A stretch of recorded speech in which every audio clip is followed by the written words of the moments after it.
Hey guys, welcome back to my channel.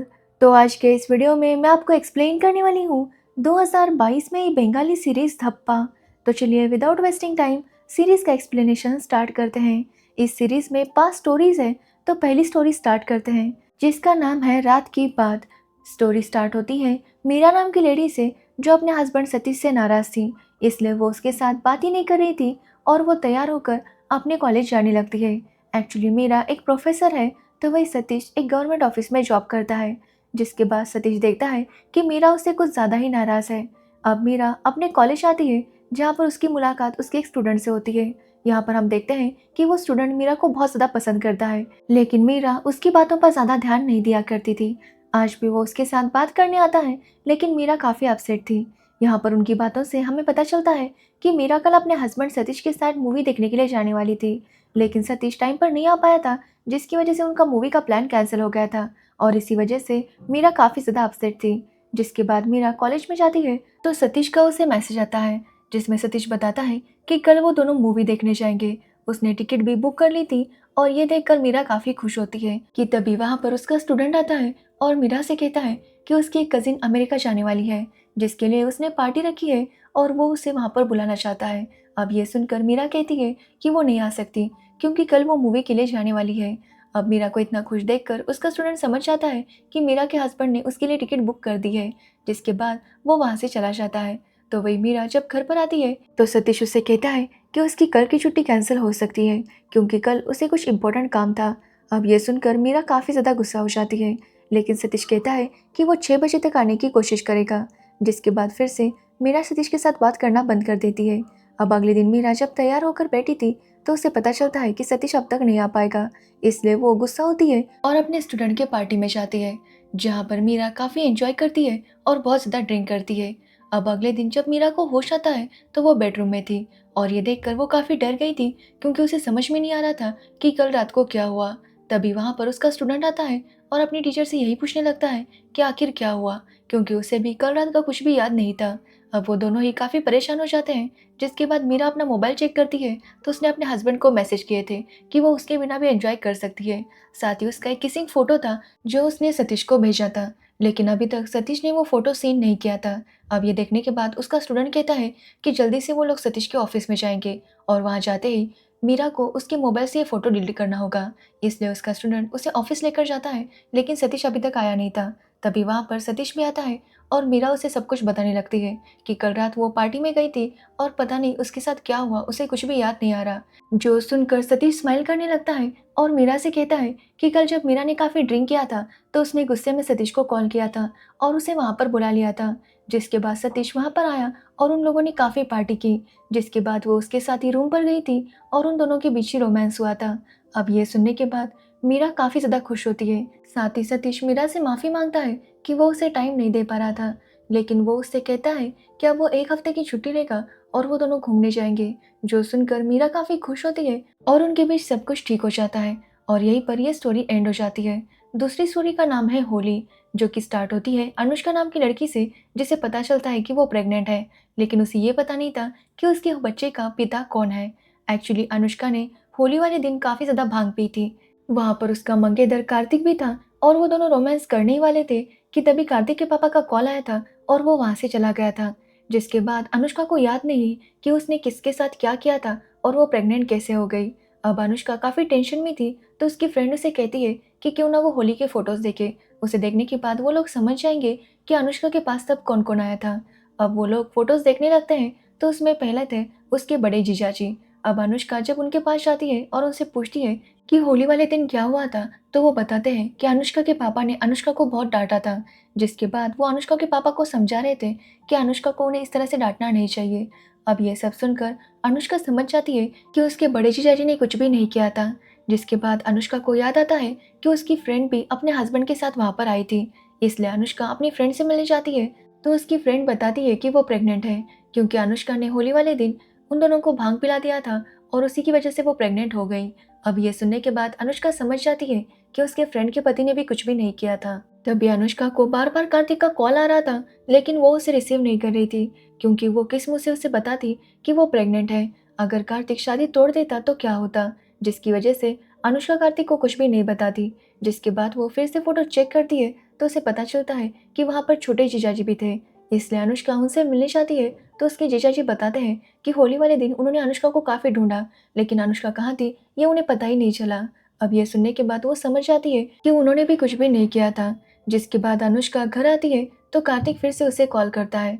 अब अनुष्का कार्तिक के साथ बात करने लगती है, जहाँ पर कार्तिक अनुष्का को बताने लगता है कि वो उससे कितना प्यार करता है। अब ये सुनकर वो काफ़ी इमोशनल हो जाती है, लेकिन वो उसे बता नहीं पाती कि वो प्रेग्नेंट है। जिसके बाद अगले दिन उनका रोका था, जहाँ पर सभी घर वाले आ जाते हैं। तभी अनुष्का की दीदी को उसका प्रेगनेंसी किट दिखता है और वो समझ जाती है कि अनुष्का प्रेग्नेंट है। और ये बात जब वो अपनी माँ को बताती है तो उसकी माँ उसके पापा को बता देती है, और ऐसा करते हुए उन्हें कार्तिक की फैमिली सुन लेती है और वो लोग समझ जाते हैं कि अनुष्का प्रेग्नेंट है। अब ये देखकर कार्तिक के घर वाले काफ़ी भड़क जाते हैं, क्योंकि वो ऐसी लड़की के साथ रिश्ता नहीं करना चाहते थे जिसका अफेयर हो, इसलिए वो रिश्ता तोड़कर जाने लगते हैं। तभी वहाँ पर कार्तिक आता है तो अनुष्का के पापा कार्तिक पर काफ़ी गुस्सा होते हैं, क्योंकि उन्हें लगता है कि कार्तिक की वजह से ये सब कुछ हुआ है। लेकिन अनुष्का कहती है कि कार्तिक उसके बच्चे का पिता नहीं है, और कौन है वो नहीं जानती, क्योंकि उसने भांग पी थी और उसके साथ क्या हुआ उसे कुछ भी याद नहीं है। अब ये सुनने पर कार्तिक स्माइल करने लगता है और कहता है कि जब अनुष्का नशे में थी तो वो वापस उसके रूम में आया था, जिसके बाद उन दोनों में रोमांस हुआ था। लेकिन कार्तिक को पता नहीं था कि अनुष्का सब कुछ भूल चुकी है। अब ये सुनने के बाद अनुष्का काफ़ी खुश होती है, जिसके बाद उनके घर वाले भी उनकी शादी के लिए मान जाते हैं। और यहीं पर हमारी दूसरी स्टोरी एंड होती है। अब तीसरी स्टोरी स्टार्ट होती है, जिसका नाम है चुगली, जहाँ पर हम आनंद और संजना को देखते हैं, जो दोनों बेस्ट फ्रेंड्स थे। जहाँ पर आनंद संजना को बताता है कि उसकी जो गर्लफ्रेंड है वो बहुत अच्छी है और उन दोनों कई बार रोमांस कर चुके हैं। जिसके बाद वो संजना से पूछने लगता है कि क्या उसने कभी ये सब किया है। अब संजना कहती है कि अभी तक उसने कुछ भी ट्राई नहीं किया। जिसके बाद आनंद और संजना उसके रूम में जाते हैं और कुछ बातें करने लगते हैं कि तभी उनकी नौकरानी उनकी बातें सुन लेती है और आनंद की माँ को जाकर बता देती है कि शायद आनंद और संजना के बीच में कुछ है और वो दोनों ऊपर रोमांस कर रहे हैं। अब ये बात सुनने के बाद आनंद की माँ काफ़ी शॉक थी और वो आनंद को डांटने लगती है कि वो इस तरह से संजना के साथ बात करना बंद कर दे। जिसके बाद वही काम वाली संजना के घर पर भी काम करती थी और वो वहाँ पर भी जाकर ये सब कुछ बोल देती है। अब जैसे इसके बारे में संजना के भाई संजय को पता चलता है, वो तुरंत आनंद के पास आता है और उसके साथ लड़ने लगता है, लेकिन आनंद कहता है कि ऐसा कुछ भी नहीं है। अब वो दोनों ही काफ़ी परेशान हो जाते हैं, क्योंकि अगर संजना की माँ ने संजना के पापा को सब कुछ बता दिया तो पता नहीं वो क्या करेंगे। एक्चुअली संजना के पापा एक पुलिस ऑफिसर हैं। तभी वहाँ पर संजना आती है और बताती है कि उसके पापा को सब कुछ पता चल चुका है। अब दोनों फैमिलीज में झगड़ा होने लगता है कि किसने किसे फंसाया होगा। अब ये लोग डिसाइड करते हैं कि इससे पहले कि ये बात फैले, इन दोनों का रोका कर देना चाहिए, इसलिए वो आनंद और संजना का रोका फिक्स कर देते हैं। अब जैसे इसके बारे में इन दोनों को पता चलता है तो वो लोग काफ़ी टेंशन में आ जाते हैं, क्योंकि संजना और आनंद तो काफ़ी अच्छे दोस्त थे और वो एक दूसरे से शादी नहीं करना चाहते थे।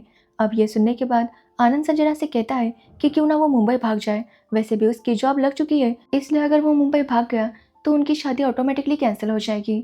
लेकिन संजना कहती है कि वो भी अपनी बॉयफ्रेंड के साथ मुंबई आएगी, क्योंकि अगर वो यहाँ रहेगी तो पता नहीं इसके पापा उसके साथ क्या करेंगे।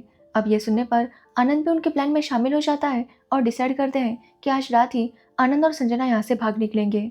जिसके बाद रात को जब वो भागने के लिए एक जगह पर मिलते हैं तो उनके घर वाले भी वहाँ पर आ जाते हैं और वो संजना और आनंद पर गुस्सा थे, क्योंकि ये लोग तो उनकी शादी करवाना चाहते थे, तो फिर ये लोग क्यों भाग रहे हैं। अब यहाँ पर आनंद संजना के पापा को बताता है कि वो संजना से प्यार नहीं करता, वो किसी और के साथ रिलेशनशिप में है, इसलिए वो संजना के साथ शादी नहीं कर सकता।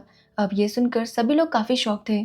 जिसके बाद संजना के पापा उससे पूछते हैं कि आखिर वो कौन है, तो आनंद बताता है कि वो संजना से नहीं बल्कि संजय से प्यार करता है। एक्चुअली आनंद और संजय गे थे और पिछले 1.5 साल से वो दोनों रिलेशनशिप में थे। अब ये सुनने के बाद उनके घर वाले काफ़ी ज़्यादा शॉक थे, क्योंकि उन्हें पता ही नहीं था कि उनके बच्चे गे थे। लेकिन ये दोनों कहते हैं कि एक दूसरे से ये दोनों बहुत ज़्यादा प्यार करते हैं और एक दूसरे के बिना नहीं रह सकते, इसलिए उनके घर वालों को उनके रिश्ते को एक्सेप्ट करना होगा। अब ये सुनकर उनके घर वाले भी काफ़ी शॉक थे, साथ ही वो लोग समझ नहीं पा रहे थे कि आखिर इतने सालों में वो अपने बच्चों को कैसे नहीं समझ पाए, उन्हें कैसे पता नहीं चला कि उनके बच्चे गे हैं। इसलिए वो लोग अपने बच्चों से माफ़ी मांगते हैं और उनके रिश्ते के लिए मान जाते हैं, और यहीं पर ये तीसरी स्टोरी एंड हो जाती है। जिसके बाद चौथी स्टोरी स्टार्ट होती है, जिसका नाम है मौके पे चौका, जहाँ पर हम आस्था नाम की लड़की को देखते हैं, जिसकी शादी तय हो चुकी थी संजय के साथ, और वो दोनों प्री हनीमून के लिए जा रहे थे। आस्था ने वहाँ पर काफ़ी कुछ करने का प्लान बनाया था और संजय भी इसके लिए काफ़ी एक्साइटेड था, लेकिन बीच रास्ते में उसे कॉल आता है उसकी माँ का, जो उसे बताती है कि उसकी दादी गुजर गई, इसलिए उन दोनों को जल्दी से यहाँ पर आना होगा। साथ ही उसकी माँ कहती है कि वो आस्था को भी लेकर आए, क्योंकि उसकी दादी चाहती थी कि मरने से पहले वो अपनी बहू का चेहरा देखे। लेकिन अब वो देख तो नहीं पाई थी, लेकिन उनके अंतिम संस्कार के वक्त तो आस्था को वहाँ पर होना चाहिए। अब ये बात सुनने पर संजय तुरंत आस्था को लेकर वहाँ पर आ जाता है और आस्था उन औरतों के बीच में बैठ जाती है जो उसे काफ़ी सवाल करने लगते हैं, जैसे कि वो कहाँ पर थी और वो परफ्यूम लगाकर क्यों आई है। अब इन सब सवालों से आस्था काफ़ी ज़्यादा परेशान थी। जिसके बाद हम संजय को देखते हैं, जो भी समझ नहीं पा रहा था कि आखिर वो क्या करे, क्योंकि उसके पापा और फूफा जी के बीच में रीति रिवाज को लेकर लड़ाई हो रही थी। संजय उन्हें शांत करवाने की काफ़ी कोशिश करता है, लेकिन वो दोनों बस लड़े ही जा रहे थे। जिसके बाद संजय अपने फ्रेंड गौतम को वहां पर बुलाता है और उसे सब कुछ बताता है कि कैसे वो आस्था के साथ जा रहा था, लेकिन ये सब कुछ हो गया। जिसके बाद गौतम वहां पर आता है और आस्था के पास जाकर आस्था से कहता है कि वो सबके लिए चाय बनाए। ये बहाना बोलकर वो आस्था को वहां से निकाल कर लाता है। जिसके बाद वो आस्था को ऊपर संजय के रूम में लेकर जाता है, जहाँ पर उन्होंने सारी तैयारी करके रखी थी ताकि वो दोनों रोमांस कर सके। अब ये देखकर आस्था काफी शॉक थी और काफी सरप्राइज भी। जिसके बाद गौतम उन दोनों को वहां पर छोड़ता है और नीचे जाकर सब कुछ संभालने लगता है। तो वही हम संजय को देखते हैं, जो आस्था के करीब आ रहा था और वो दोनों किस करने ही वाले थे कि तभी गौतम वहां पर आ जाता है और बताता है कि नीचे बहुत ज़्यादा झगड़ा हो रहा है, क्योंकि वो लोग चाहते थे कि अब दादी की मौत हो गई है तो संजय और आस्था की शादी को 1 साल के लिए पोस्टपोन करना चाहिए। और इस बात से संजय के मम्मी पापा राजी नहीं थे और इसी बात पर झगड़ा हो रहा था, इसलिए वो संजय को नीचे जाने के लिए कहता है। अब संजय नीचे जाता है और गौतम वहां पर रुक जाता है। जिसके बाद गौतम और आस्था संजय के बारे में बातें करने लगते हैं, जहां पर गौतम आस्था से कहता है कि संजय के पास 10 मिनट थे, लेकिन उसने अभी तक किस भी नहीं किया होगा। अब ये सुनकर आस्था स्माइल करती है और गौतम से कहती है कि वो संजय के बारे में बहुत कुछ जानता है। जिस पर गौतम का कहना था कि उसी ने संजय को सब कुछ सिखाया है, लेकिन संजय काफ़ी ज़्यादा अलग है और वो काफ़ी स्लो चीज़ें करता है। जिसके बाद गौतम उसे बताने लगता है कि किस तरह का रोमांस अच्छा लगता है। अब वो दोनों नशा करते हुए ये सारी बातें करने लगते हैं, जिसकी वजह से वो अपना होश खो बैठते हैं। तो वही हम नीचे संजय को देखते हैं, जो अपने घर वालों को शांत करने की कोशिश कर रहा था कि तभी उन्हें ऊपर से हंगामे की आवाज़ आने लगती है और सभी लोग ऊपर चले जाते हैं। तो देखते हैं कि गौतम और आस्था नशे में काफ़ी ज़्यादा हंगामा कर रहे थे, जो देखकर सभी लोग काफ़ी ज़्यादा शॉक थे और यहीं पर यह स्टोरी एंड हो जाती है। जिसके बाद हमारी फिफ्थ और लास्ट स्टोरी स्टार्ट होती है, जिसका नाम है पिल द मामला, जहाँ पर हम अमित और कविता को देखते हैं जो रोमांस कर रहे थे। जिसके बाद अमित कविता को बताता है कि उसका प्रोटेक्शन फट चुका था। अब यह सुनने के बाद कविता काफ़ी डर जाती है और कहती है कि वो प्रेग्नेंट नहीं होना चाहती, इसलिए वो उसे स्टॉप पिल लाने के लिए कहती है। अब यह सुनकर अमित काफ़ी परेशान हो जाता है, क्योंकि अमित जिस गांव में रहता था वहाँ पर सब लोग उसे जानते थे, इसलिए अगर वो किसी भी मेडिकल में ये लेने के लिए जाएगा तो किसी न किसी को पता चल जाएगा। इसलिए वो डिसाइड करता है कि वो आगरा जाकर ये पिल लेकर आएगा। अब ये पिल 72 आवर्स के अंदर लेनी थी, इसलिए वो तुरंत आगरा के लिए निकल जाता है। लेकिन उसके बस में ही उसे उसकी एक मासी मिलती है, जो अमित से कहती है कि वो अपनी बहू को लेकर हॉस्पिटल जा रही है, क्योंकि उसकी बहू प्रेग्नेंट थी, इसलिए वो चाहती थी कि अमित भी उनके साथ आए। अब अमित उन्हें मना कर रहा था, लेकिन वो मौसी ज़बरदस्ती उसे अपने साथ लेकर जाती है। अब अमित जब वहाँ पर जाता है तो उसे पता चलता है कि उसकी भाभी काफ़ी जल्दी प्रेग्नेंट हो गई थी, क्योंकि उनका भी प्रोटेक्शन फट गया था। अब ये सुनने के बाद अमित और ज़्यादा डर जाता है। वो हॉस्पिटल के मेडिकल में ही स्टॉप पे लेने के लिए जाता है, लेकिन वहाँ पर भी उसका पहचान वाला था, इसलिए अमित बाहर जाता है ताकि वो दूसरे मेडिकल स्टोर से उस पिल को ले सके। अब वहाँ पर एक लेडी थी, जिसे देखकर वो काफ़ी शर्माने लगता है कि एक लेडी से वो ये पिल कैसे मांगेगा, लेकिन बाद में वो हिम्मत करके मांग ही लेता है। तो वो लेडी कहती है कि एक पिल से कुछ भी नहीं होगा, उसे ज़्यादा पिल रखनी चाहिए। जिसके बाद अमित 5 पिल खरीदता है और वापस अपने घर चला आता है। जिसके बाद वो कविता को कॉल करता है और उससे कहता है कि वो उसकी स्कूटी में वो उस पिल को रख देगा, वो आकर ले ले। अब ये बोलकर अमित अपने घर आता है तो वो देखता है कि वहाँ पर उसके होने वाले ससुराल वाले भी थे, जो अमित के ऊपर काफ़ी गुस्सा थे, क्योंकि उन्हें पता चल गया था कि अमित का किसी लड़के के साथ अफेयर है और वो उसके लिए ये पिल लेने के लिए गया था। एक्चुअली अमित ने जिस मेडिकल वाले से ये पिल लिया था वो उस लड़की की रिश्तेदार थी और उसी ने इन सबको ये सब कुछ बताया था। अब उसके ससुराल वाले उसके ऊपर काफ़ी गुस्सा होते हैं और डिसाइड करते हैं कि वो ये शादी तोड़ देंगे। तो वही अमित के घर वाले भी काफ़ी ज़्यादा शॉक थे, क्योंकि उन्हें पता ही नहीं था कि उनके बेटे का किसी के साथ अफेयर है। अब अमित उन्हें समझाने की काफ़ी कोशिश करता है, लेकिन कोई भी उसकी बात नहीं सुनता। जिसके बाद उसके ससुराल वाले अमित की होने वाली वाइफ को वहाँ पर बुलाते हैं। अब जैसे उसकी होने वाली वाइफ वहाँ पर आती है तो हम देखते हैं कि वो कोई और नहीं बल्कि कविता ही थी, कविता को जब पता चलता है कि इन पिल्स की वजह से उनकी शादी टूटने वाली थी, तो कविता अपनी माँ को जाकर सब कुछ बता देती है कि एक्चुअली वो लड़की जिसने अमित के साथ रोमांस किया था वो कोई और नहीं बल्कि वही है, और अमित उसी के लिए पिल्स लेकर आया था। अब ये सुनने के बाद कविता की माँ काफ़ी ज़्यादा शॉक थी। वो ये सारी बात कविता के पापा को बताती है, जो सुनकर कविता के पापा भी काफ़ी हैरान थे, और वो लोग डिसाइड करते हैं कि कविता के और अमित की शादी जो कैंसिल करने वाले थे, ऐसा वो कुछ भी नहीं करेंगे। वो सबसे माफ़ी मांगते हैं और वहाँ से निकल जाते हैं। तो वही अमित के मम्मी पापा समझ ही नहीं पा रहे थे कि आखिर कविता के पेरेंट्स को क्या हुआ। पहले तो वो इतना गुस्सा थे और फिर अचानक से माफ़ी मांगकर वहाँ से चले गए। जिसके बाद कविता भी वहाँ से जाने लगती है कि तभी उसके बैग से वो आईपिल गिरता है, और ये देखकर वो लोग समझ जाते हैं कि अमित ये पिल किसके लिए लाया था और कविता के पेरेंट्स उनसे माफ़ी मांगकर क्यों चले गए। और इसी के साथ ये स्टोरी एंड हो जाती है। तो ये थी धप्पा सीरीज़ की स्टोरी। अगर आपको इस सीरीज़ की स्टोरीज़ और मेरा एक्सप्लेनेशन अच्छा लगा हो तो वीडियो को लाइक कमेंट शेयर ज़रूर करना, और मेरे चैनल को सब्सक्राइब करना बिल्कुल मत भूलना। Thanks for watching video.